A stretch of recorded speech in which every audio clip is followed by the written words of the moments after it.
Hey, what's up? This is Papa Nong and this is Papa Nong's vlog.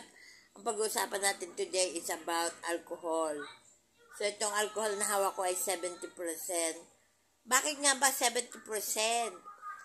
Yung ibig sabihin nito, yung laman nito ay 70% solution.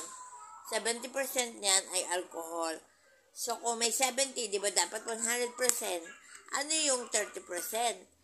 Yung isa pang 30% ay composed of, according to my research, distilled water, perfume or yung scent, at yung vitamin E kung may vitamin E para soft sa skin.